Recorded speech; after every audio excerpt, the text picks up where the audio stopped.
Hi friends, வணக்கம். இன்றைக்கி நம்ம வீட்டிலையே ரொம்ப ஈஸியாக சாஃப்டான பன்னீர் எப்படி செய்கிறதுன்னு பார்க்கலாம் வாங்க.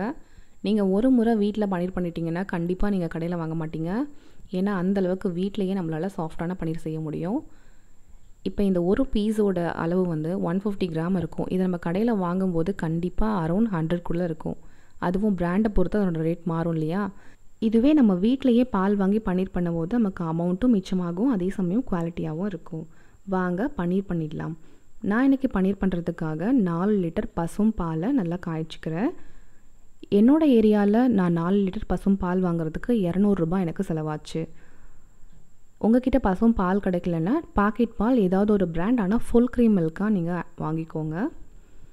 இப்போ இந்த பால் நல்லா காயட்டும். பால் காயறதுக்குள்ளே பன்னீர் பண்ணுறதுக்கு தேவையான பொருட்கள் எடுத்துக்கலாம்.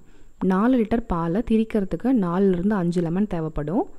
நான் இன்றைக்கி லெமன் ஜூஸ் ஆட் பண்ணலை, தயிர் ஆட் பண்ண போகிறேன். தயிர் ஆட் பண்ணி பன்னீர் பண்ணும்போது அதனோட டெக்ஸ்சர் ரொம்ப நல்லா சாஃப்டாக இருக்குது.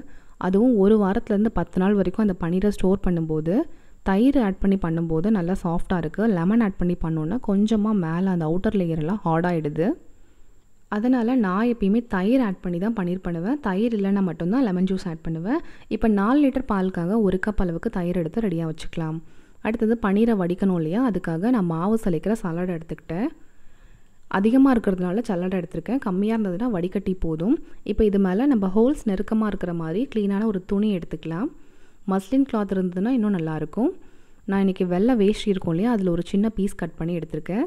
இந்த ஜல்லடை வந்து எந்த பாத்திரத்தில் வந்து ஃபிக்ஸ் ஆகுமோ அந்த மாதிரி ஒரு பாத்திரத்து மேலே அந்த ஜல்லடையை வச்சுக்கோங்க. அது மேலே நம்ம எடுத்து வச்சுருக்கிற துணியை வந்து அது மேலே பிரித்து போட்டுக்கோங்க. இது அப்படியே ரெடியாக இருக்கட்டும். இப்போ பாலும் வந்து கொதிக்க ஆரம்பிச்சிடுச்சு, பொங்க ஆரம்பிச்சிருக்கு பாருங்கள். இதுக்கப்புறம் நீங்கள் பக்கத்துலேயே இருந்து கிளறி விடுங்க. குவான்டிட்டி அதிகமாக இருக்கிறதுனால சீக்கிரமாக பொங்கி விளைஞ்சிரும். இப்போ பாருங்கள், பால் நல்லா காய ஆரம்பிச்சிருச்சு. டக்குன்னு சிம்மில் வச்சுருங்க. சிம்மில் வச்சுட்டு நம்ம எடுத்து வச்சுருக்கோம் இல்லையா, அந்த தயிரை ஆட் பண்ணிடலாம். தயிர் ஆட் பண்ணிவிட்டு பால் திரிகிற வரைக்குமே கொஞ்சம் பொங்கி தான் வரும். ஸோ அதனால் சிம்லேயே வச்சுக்கோங்க. இது நல்லா கிளறி விட்டுக்கலாம். பால் திரிகிற வரைக்கும் நல்லா கைவிடாமல் கிளறி விட்டுக்கோங்க. அடியிலெல்லாம் போயிட்டு பிடிக்க ஆரம்பிக்கும். ஸோ நல்லா அடியிலேருந்து கிளறி விட்டுக்கோங்க. பாருங்கள், பால் திரிய ஆரம்பிச்சிடுச்சு. ஒருவேளை உங்களுக்கு இந்த தயிர் பத்தலைன்னா இன்னும் கொஞ்சம் தயிர் ஆட் பண்ணிக்கோங்க.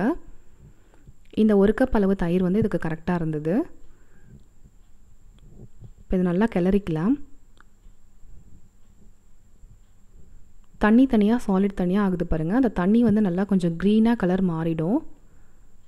பாருங்கள், தண்ணியோட கலர் நல்லா மாறிடுச்சு. தண்ணியில் வந்து அந்த பால் கண்டென்ட்டே இல்லை அப்படின்னும் போது அது வரைக்கும் போதும். அது வரைக்கும் நல்லா கொதிக்க வைக்கலாம். இப்போ நான் ஆஃப் பண்ணிடுறேன். சாலிட் தனியாக அந்த வாட்டர் தனியாக நல்லா பிரிஞ்சிடுச்சு. ஸோ நம்ம எடுத்து வச்சுருக்கோம் இல்லையா, அந்த வடிகட்டியில் நம்ம கொஞ்சம் கொஞ்சமாக எடுத்து ஊற்றிக்கலாம். எங்கிட்ட குவான்டிட்டி அதிகமாக இருக்கிறதுனால நான் அப்படியே எடுத்து ஊற்றலை. ஒரு சின்ன பவுல் யூஸ் பண்ணி கொஞ்சம் கொஞ்சமாக ஃபஸ்ட்டு நான் எடுத்து அதை வடிகட்டிக்கிறேன். அதிகமான வெயிட் வந்து எப்பயுமே நீங்களுமே தூக்காதீங்க ஃப்ரெண்ட்ஸ். அது வந்து நம்மளோட கையில் ஜாயின்ஸ்லாம் நல்லது கிடையாது. நம்ம இப்போ நல்லா இருக்கும்போது தூக்குவோம், ஆனால் இதுவே நம்ம கண்டினியூஸாக பண்ணிகிட்டு இருந்தோம்னா நம்ம கைக்கு நல்லது கிடையாது. ஸோ மேக்ஸிமம் வந்து இந்த மாதிரி ஓவர் வெயிட் தூக்கிறதெல்லாம் அவாய்ட் பண்ணிக்கோங்க. கொஞ்சம் கொஞ்சமாக நான் வந்து இதை வடிகட்டிட்டேன். இப்போ இதில் ஓரளவுக்கு 50% வந்து தண்ணியெல்லாம் வடிஞ்சிடுச்சு. போதும், இதிலேருந்து நம்ம எடுத்துடலாம். எடுத்துகிட்டு ஒரு ஃப்ளாட்டான ஒரு சர்ஃபேஸில் வச்சு நம்ம அது மேலே வெயிட் போட்டுடலாம். நீங்கள் இப்படியே வந்து பன்னீர் புர்ஜி இந்த மாதிரி யூஸ் பண்ண போகிறீங்க, இல்லை பன்னீரில் வேறு ஏதாச்சும் ரெசிபி பண்ண போகிறீங்க அப்படின்னா நம்ம வந்து வெயிட் வைக்க வேண்டாம். ஒரு க்யூபாக ஒரு பர்ஃபெக்டான ஒரு ஷேப்பில் வரணுன்னா நீங்கள் இந்த ஸ்டெப்பை ஃபாலோ பண்ணுங்கள். இப்போ நான் ஒரு சாப்பிங் போர்டு மேலே இந்த ஜல்லடையை வச்சுட்டு நல்லா அந்த எட்ஜஸ்லாம் நல்லா வந்து ஸ்மூத்தாக ஒரே அளவு இருக்கிற மாதிரி நல்லா எடுத்து விட்டுக்கோங்க. நான் 4 சைட்ஸ்லேயும் வந்து நல்லா ஃப்ளாட்டாக இருக்கிற மாதிரி நல்லா அழுத்தி விட்டுக்கிட்டேன். நீங்கள் எந்த ஷேப்பில் வைக்கிறீங்களோ அதே ஷேப்பில் தான் இருக்கும். ஸோ எனக்கு நல்லா ஒரு பர்ஃபெக்டான ஸ்கொயரில் வரணும். அதனால் நான் 4 சைட்ஸையுமே நல்லா ஈவனாக எடுத்து விட்டுட்டேன். அதே மாதிரி மேலே வந்து அந்த துணியை வந்து மூட்டை கட்டின மாதிரி வைக்காதீங்க. முடிஞ்ச அளவுக்கு உங்களால் எவ்வளோ ஃப்ளாட்டாக வைக்க முடியுமோ அவ்வளோ ஃப்ளாட்டாக வைங்க. அப்போ தான் மேலேயும் வந்து அந்த மோடு பள்ளமாக இல்லாமல் நல்லா ஃப்ளாட்டாக இருக்கும். இப்போ நான் பால் காய்ச்சினா இல்லையா, அந்த பாத்திரத்துலேயே நான் அந்த வாட்டர் இருக்கு இல்லையா, வடிகட்டணுமே, அந்த தண்ணியை அதில் ஆட் பண்ணி அந்த வெயிட்டாக அதை யூஸ் பண்ணிக்கிட்டேன். எக்ஸஸான தண்ணியெல்லாம் இது வழியாக கீழே வடிஞ்சு வந்துடும். இது அப்படியே இருக்கட்டும். இந்த வாட்டரை வேஸ்ட் பண்ணாதீங்க ஃப்ரெண்ட்ஸ். இதில் வந்து ரொம்ப அதிகமாக ப்ரோட்டீன் இருக்குது. இது ரொம்ப நல்லது. உங்களால் முடிஞ்ச அளவுக்கு இதை வந்து யூஸ் பண்ணிக்கோங்க. இது 4 லிட்டர் பாலில் அதிகமான அளவு இருக்குது. இவ்வளோ நம்மளால் யூஸ் பண்ண முடியாது. நீங்கள் கம்மியாக பன்னீர் பண்ணும்போது வாட்டரும் கம்மியாக தான் இருக்கும். முடிஞ்ச அளவுக்கு நீங்கள் சூப்பு இல்லை ஏதாச்சும் கிரேவியில் ஆட் பண்ணிக்கோங்க. சப்பாத்தி இப்போ செய்யலாம். அப்புறம் உப்மாலாம் செய்வோம் இல்லையா, உப்மா செய்யும்போது தண்ணிக்கு பதிலாக இந்த வாட்டர் யூஸ் பண்ணி கூட வேக வச்சுக்கலாம். அப்புறம் ப்ரெட்டு, பேன் கேக் இந்த மாதிரி பேக்கிங் ஐட்டம்ஸ்க்கெலாம் இந்த வாட்டர் வந்து யூஸ் பண்ணிக்கலாம். தண்ணியை ரீப்ளேஸ் பண்ணிவிட்டு இந்த வாட்டர் யூஸ் பண்ணிக்கோங்க. இப்போ நல்லா 1 மணி நேரம் ஆயிடுச்சு. மேலே வச்சுருக்க வெயிட் எடுத்துடலாம். பன்னீரில் எக்ஸஸாக இருக்கிற எல்லா தண்ணியும் நல்லா வடிஞ்சிருக்கும். நல்ல ஒரு ஷேப்க்கு வந்திருக்கும். இதை நம்ம துணியிலேருந்து இப்போ ரிமூவ் பண்ணிடலாம்.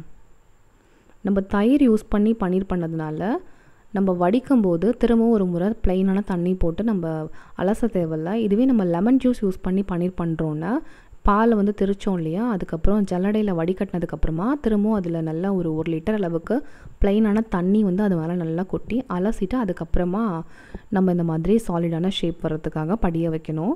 லெமனோட அந்த ஸ்ட்ராங்கான ஃப்ளேவர் போகிறதுக்காக தான் வடிகட்டணும். நீங்கள் இந்த பன்னீரை வந்து காரமான கிரேவி இல்லை ஏதாவது காரமான ஒரு ரெசிபி மட்டும்தான் பண்ண போகிறீங்க அப்படின்னா அந்த லெமன் யூஸ் பண்ணும்போது நீங்கள் வடிகட்ட வேணாம், நல்லாயிருக்கும். பாருங்கள், நல்லா சாஃப்டாக எவ்வளோ திக்கான ஒரு பன்னீர் கிடச்சிருக்கு பாருங்கள்.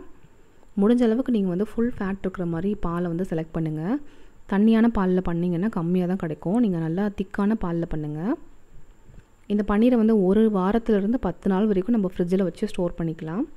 நான் இந்த மாதிரி ஏர்டைட் கண்டெய்னரில் வந்து அந்த பன்னீரை வந்து ஃப்ரிட்ஜில் பால் வைப்போம் இல்லையா, அந்த ட்ரேயில் ஒரு வாரம் வரைக்கும் வச்சுக்கலாம். நீங்கள் 1 வாரத்துக்கு மேலே அந்த பன்னீரை வச்சு யூஸ் பண்ண போகிறீங்க அப்படின்னா நீங்கள் ஃப்ரீஸ் பண்ணிவிடுங்க. நீங்கள் எப்போ சமைக்க போகிறீங்களோ அதுக்கு முன்னாடி வந்து ஒரு பீஸ் மட்டும் வெளியில் எடுத்து வச்சுருங்க. அது நல்லா டீஃப்ரீஸ் ஆனதுக்கப்புறமா அதை யூஸ் பண்ணிக்கோங்க. அந்த மாதிரி நீங்கள் யூஸ் பண்ணிக்கோங்க. அவ்வளோதான் ஃப்ரெண்ட்ஸ். இந்த பன்னீர் ரெசிபி வந்து பேலியோ டயட் இருக்கவங்களுக்குலாம் கண்டிப்பாக ரொம்ப ஹெல்ப்ஃபுல்லாக இருக்கும்னு நினைக்கிறேன்.